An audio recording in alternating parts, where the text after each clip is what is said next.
The assassin.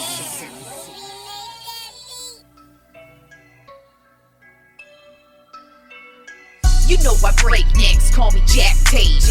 I have no regrets while your life is fading.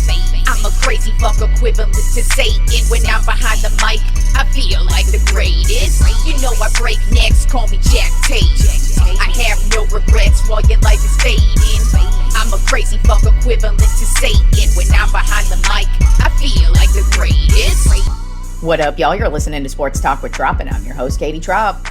Well, what a day of football we had yesterday. We had multiple games going to overtime, and if they didn't go into overtime, there was a good shot that they were just coming down to the wire.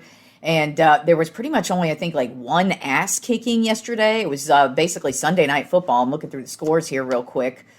Yeah, it kind of feels like the majority of these games were pretty much very, very close and down to the wire. So let's get right into the craziness of Week 12, beginning with the New England Patriots at the Cincinnati Bengals. This one actually ended up being a close one. I thought the Bengals, the Patriots, were just going to run away with it.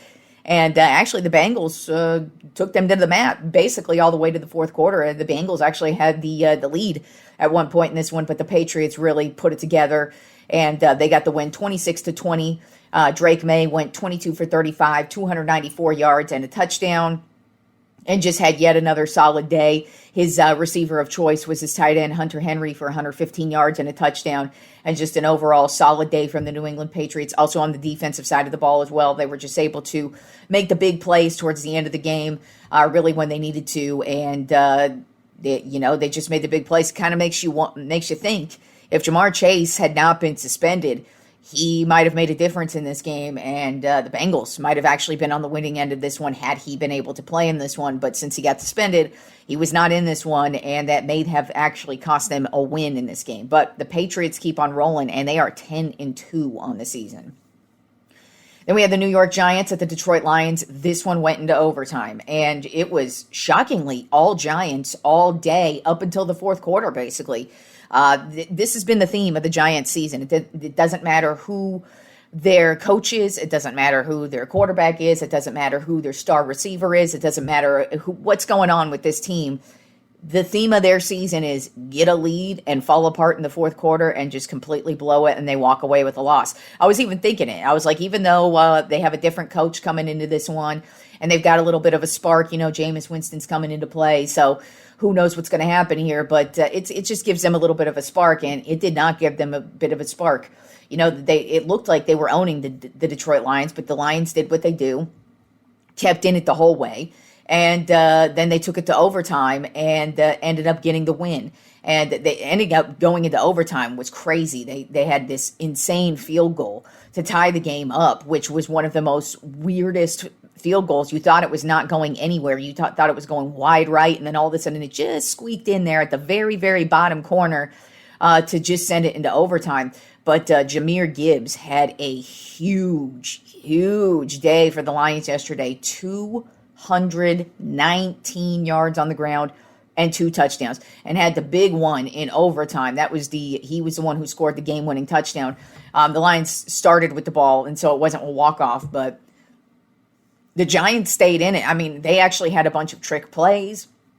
Jameis Winston even caught a touchdown for, he's a quarterback, if you don't know. He caught a touchdown, and not only did he catch the pass, but he actually made some nice moves and was able to get the touchdown in there. So the Giants actually came to play, but then they lost in the end, as they always do. And the Lions got the win 34-27. But got to say, these Lions not looking like the Lions of old. They're having some issues in some of these games, but still they were able to keep it moving and just chip away at that lead and just stay in it. I mean, their defense actually made some really big plays in overtime and in the fourth quarter to keep them in it. So that's the benefit of having a solid defense who's able to keep you in it.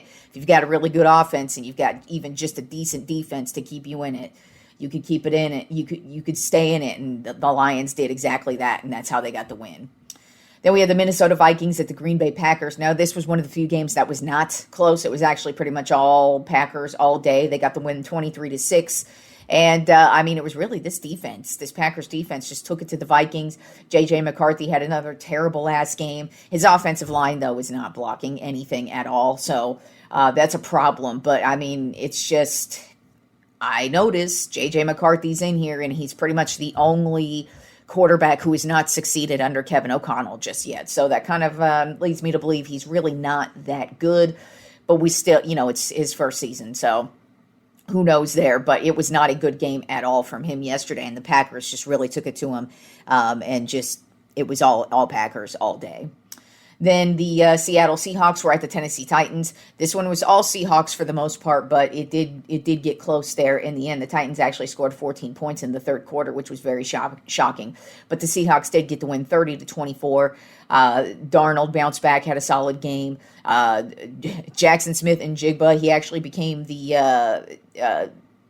all-time leader in receiving yards in a season. He just passed DK Metcalf yesterday, and we're like not even, there's still like, 6 games left on the season. So he's already passed that, and so he's going to elevate that even more. He had 167 yards yesterday and 2 touchdowns. So big day for him. But just another solid game from the Seattle Seahawks.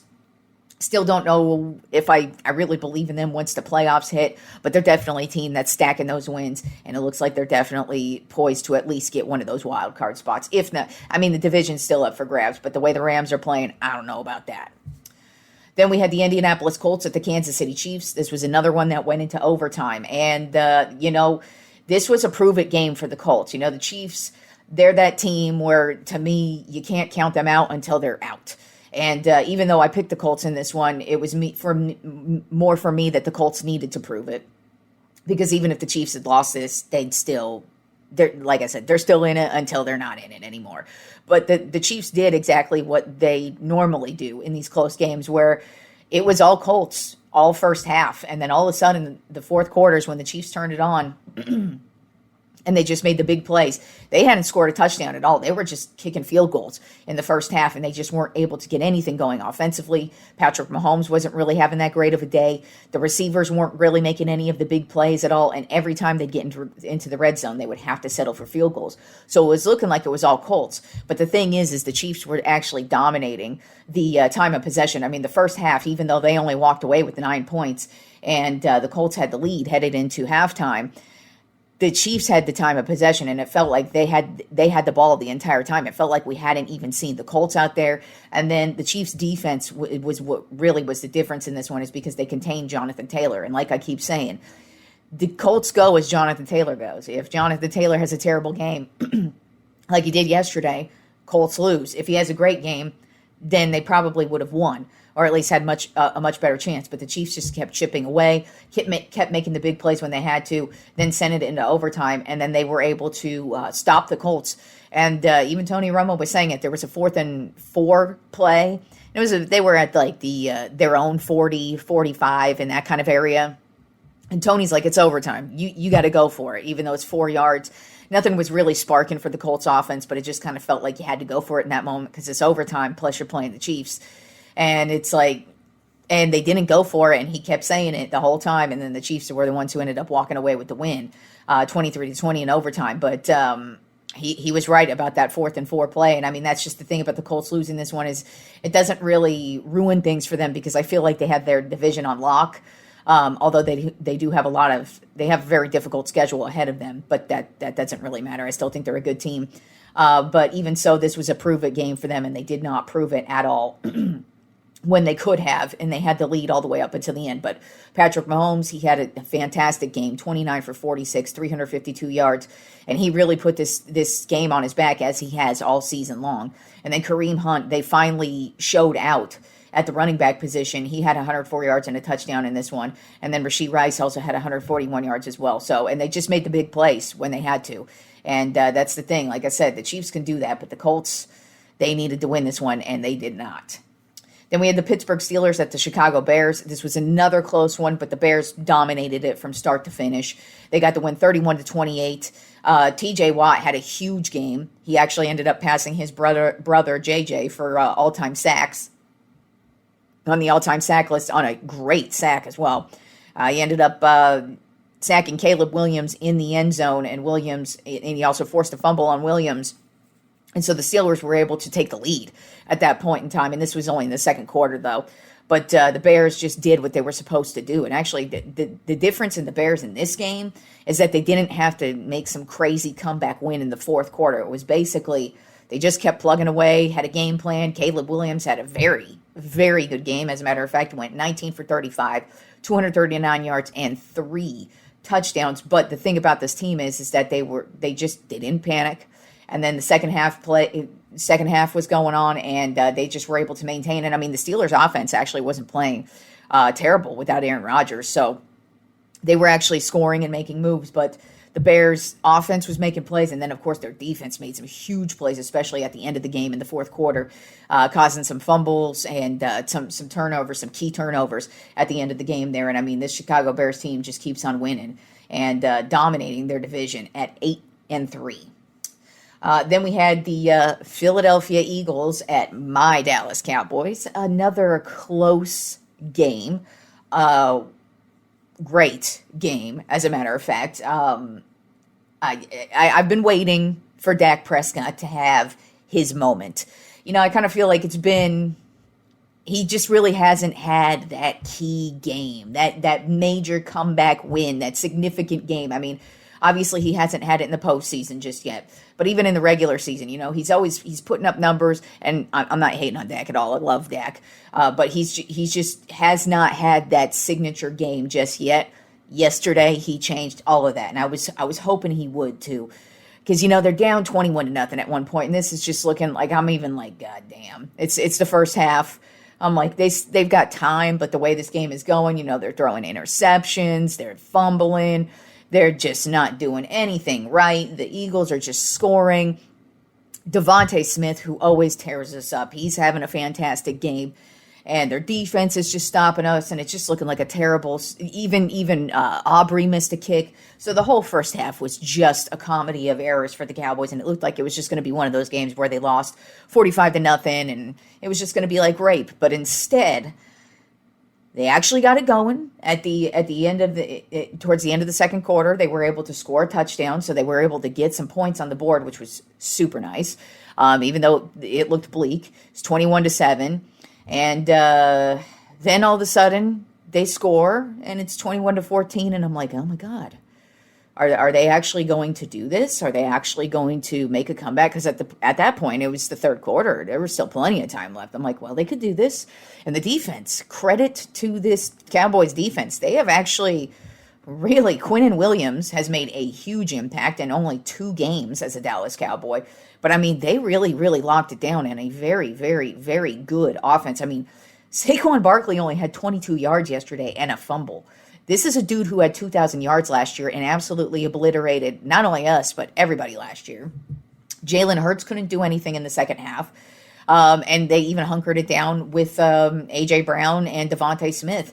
And then the Cowboys offense just was able to put it together and finally make some moves against this really stout Eagles defense. And then when they tied it up, I was just staring at my TV screen like, this cannot be happening.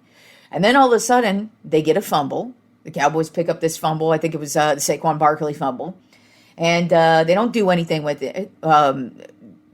Actually, I think that's when they scored the 21 points, as a matter of fact. But anyways, it's 21, and then they're able to get this big play on a punt return where they get the fumble. Pissed me off that they actually did not take the points because they were right there. And, CeeDee Lamb did not have his greatest game. He dropped...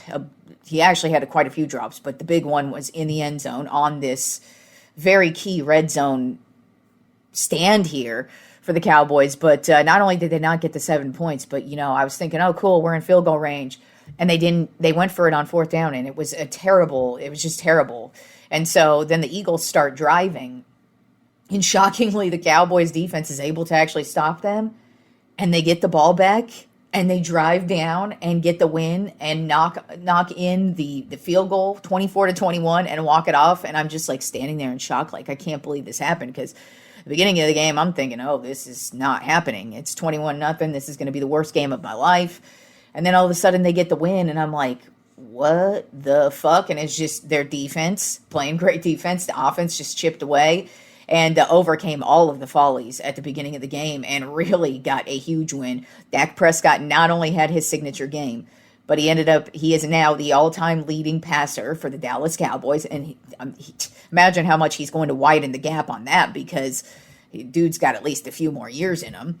He went 23 for 36 yesterday, 354 yards and 2 touchdowns, plus a rushing touchdown. George Pickens, though, 146 yards and a touchdown. Even though CD had to drop, he and Pickens had these 2 huge catches where Dak just basically tossed it up, and they both made big plays.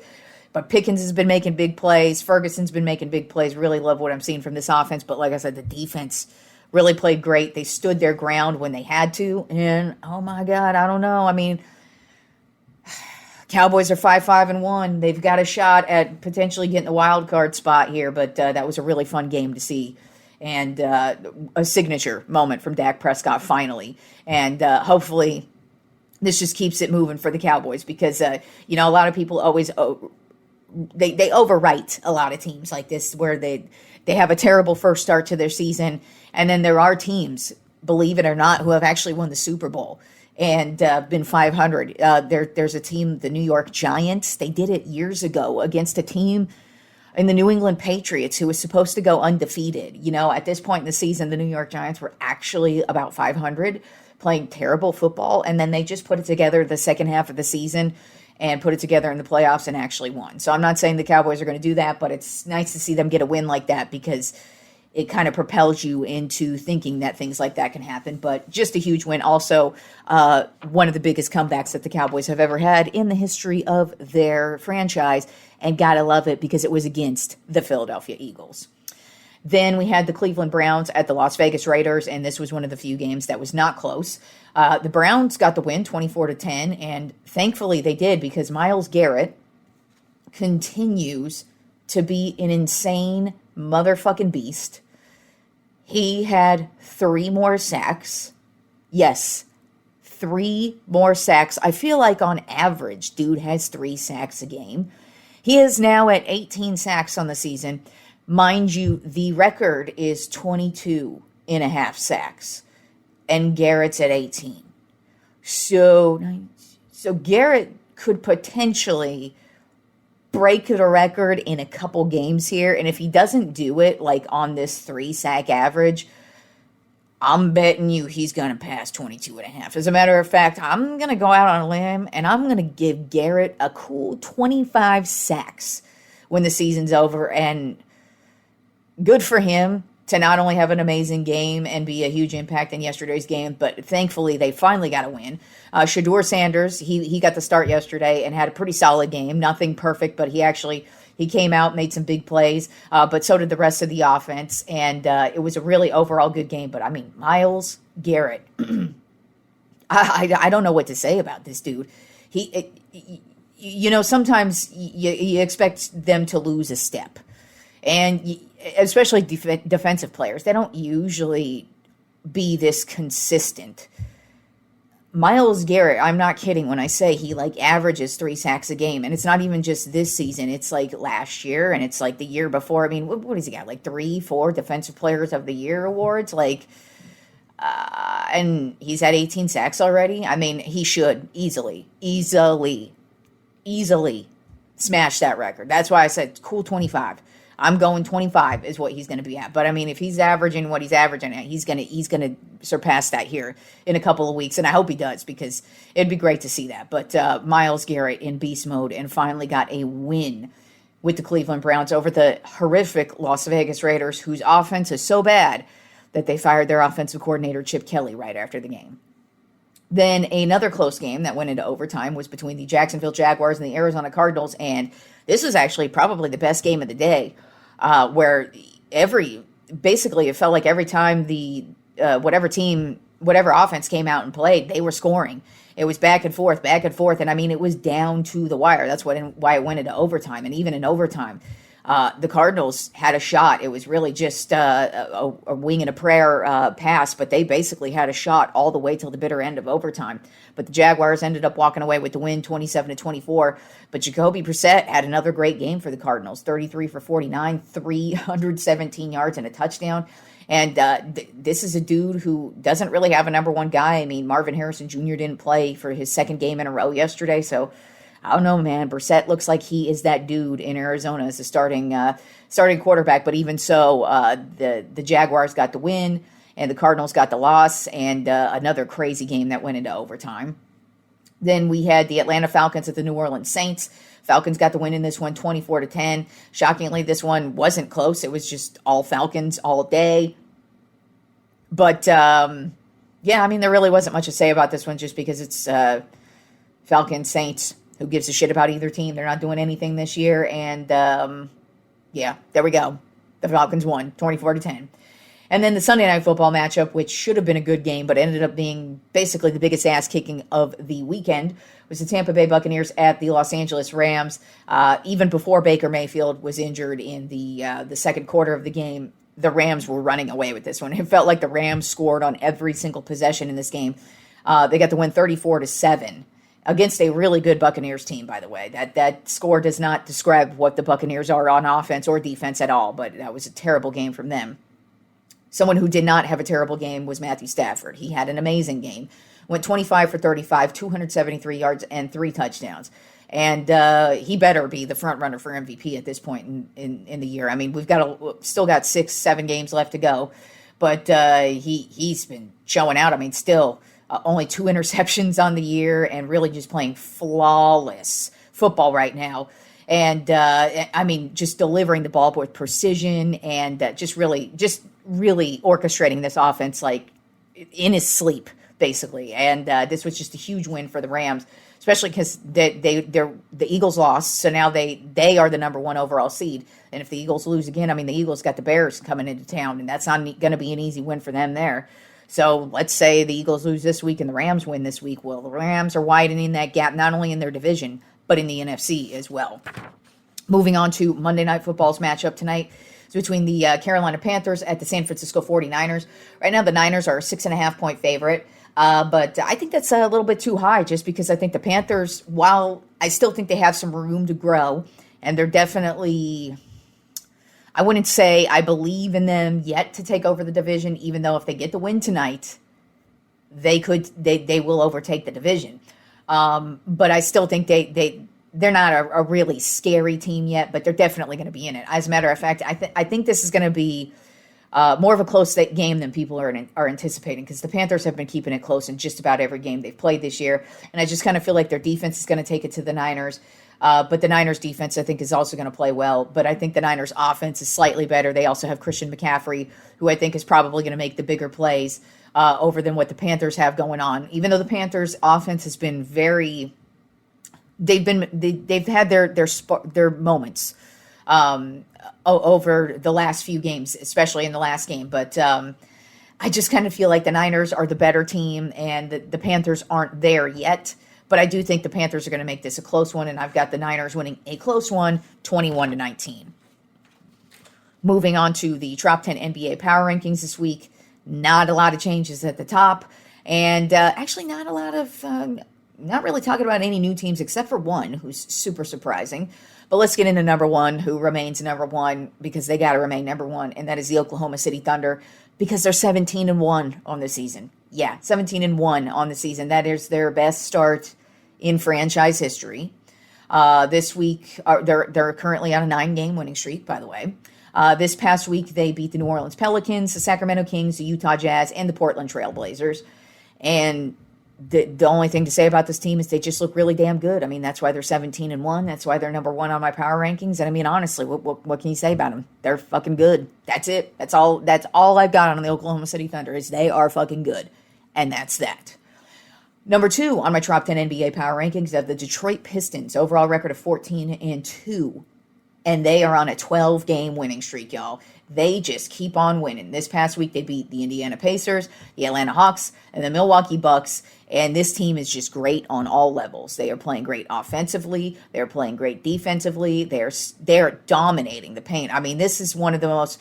Them and the Houston Rockets are the two top rebounding teams in the league. They just dominate the paint on all levels. But Detroit plays suffocating defense, and they are just really showing out right now. And I feel like the Eastern Conference is up for grabs with anybody. And the Pistons are just right out the gate taken over the Eastern Conference and said, we are here and we are not a joke. So take us serious, folks.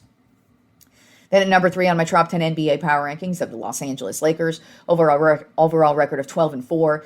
They beat the Utah Jazz twice this week. And I mean, this start, their starting five looks real solid right now. You got Luka, who's balling out. LeBron is back just came back this week and has played solid in his last couple of games back. Austin Reeves, he's come back from his injury as well. He's playing well.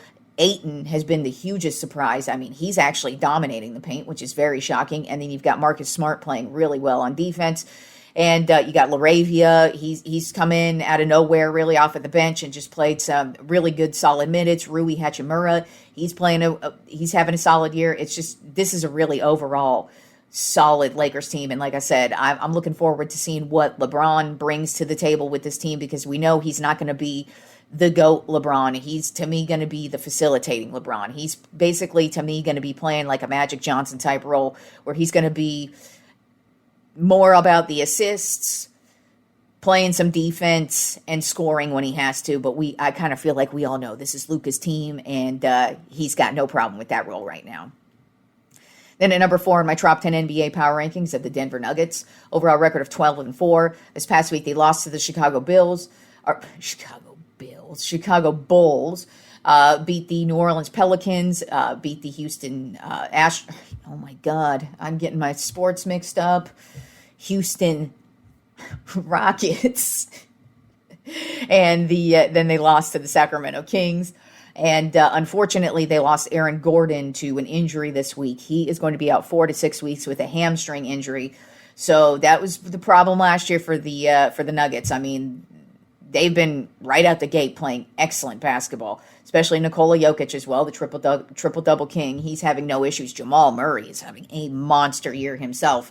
Gordon was having a fantastic year himself, so this injury comes at the wrong time. You know, you got Brown down as well, and his injuries, he's going to be out for about a month as well. So those two injuries could be very costly for the Nuggets, but other than the injuries, Nuggets look pretty damn good. Then at number 5 on my top 10 NBA power rankings, the Houston Rockets. Overall record of 10-4. This past week, they beat the Cleveland Cavaliers and lost to the Denver Nuggets. And KD, Şengün, and Amen Thompson are really just taking over this team. Like I mentioned when I was talking about the Pistons, the Rockets actually lead the league in rebounds right now. They are the top rebounding team. And like I said, Kevin Durant was what they were missing. They just needed that veteran piece who doesn't need to come in and score 50 points, but he's completely capable of scoring 50 points.